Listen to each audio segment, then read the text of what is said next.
le prince Charles a été averti par un expert constitutionnel, qui lui a demandé s'il avait réfléchi. Après une année mouvementée, la famille royale a des raisons de célébrer en 2022, alors que le jubilé de platine de la reine devrait avoir lieu en juin. L'occasion marquante reconnaîtra le règne historique de 70 ans de Sa Majesté, un exploit réalisé par aucun autre souverain britannique. Cependant, alors que le service du monarque de 95 ans à la nation est honoré, l'attention se tournera également vers son aîné, Charles, qui lui succédera un jour. Il a longtemps été rapporté que le prince de Galles, 73 ans, favoriserait une monarchie dite allégée lorsqu'il succéderait à la reine en tant que monarque.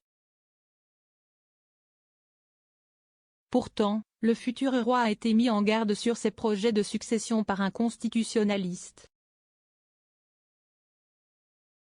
Le docteur Robert Morris de l'unité Constitution de l'University College London s'est adressé à la monarchie de Charles dans une interview avec Express. Co.uk. Il a déclaré, « On se demande jusqu'où Charles a vraiment réfléchi à cela. Parce que les implications pour la visibilité de la monarchie et ce qu'elle peut faire et l'attention qu'elle peut apporter à la société est un équilibre très difficile à trouver. Charles, j'espère, s'arrêtera et réfléchira très fort à cela et suivra également les conseils du gouvernement. »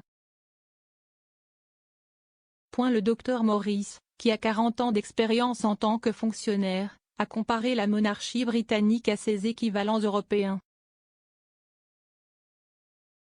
L'expert, qui fait actuellement des recherches sur la famille royale européenne, a cité la famille royale relativement petite d'Espagne pour sa taille pour expliquer pourquoi une monarchie allégée serait difficile à réaliser au Royaume-Uni.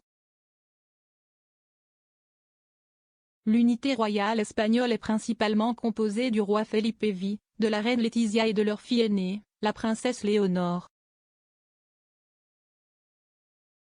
Le docteur Morris a déclaré, « Les Espagnols souffrent, je pense, par exemple, parce que les seuls membres actifs de la famille royale sont le roi et la reine et l'aîné des filles, qui a maintenant 16 ans. Et si est l'une des raisons pour lesquelles beaucoup d'Espagnols sont plutôt cool à propos de la monarchie. »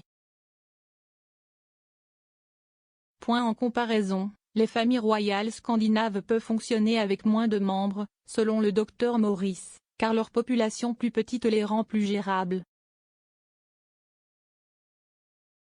Il a dit, ce n'est pas un problème avec les monarchies scandinaves parce que leurs populations sont assez petites. Le Danemark et la Norvège comptent environ 5 millions d'habitants. La Suède a une population d'environ 10 millions d'habitants. Les Néerlandais ont une population de près de 20 millions d'habitants. Ce sont des perspectives très différentes. L'expert a également affirmé que la famille royale du Royaume-Uni pourrait avoir du mal à maintenir un niveau similaire d'engagement public si le nombre de membres de la famille royale en activité était réduit. Il a déclaré, « Vous ne pouvez pas faire cela avec un petit budget en termes de taille de la famille royale. » Il a ajouté, « Nous ne connaissons pas les plans de Charles en détail, mais si est un aspect très tendre de la monarchie moderne. » Ces dernières années, il a été rapporté que Charles se demandait si la famille royale du Royaume-Uni était rentable et s'il y avait trop de membres de la famille royale en activité. Le prince de Galles aurait organisé un sommet sur l'avenir du cabinet après la mort de son père, le prince Philippe, en avril de l'année dernière. La rédactrice en chef associée du Daily Telegraph, Camilla Tominey, a abordé les plans apparents de Charles dans un épisode de Royal Insight en octobre 2021.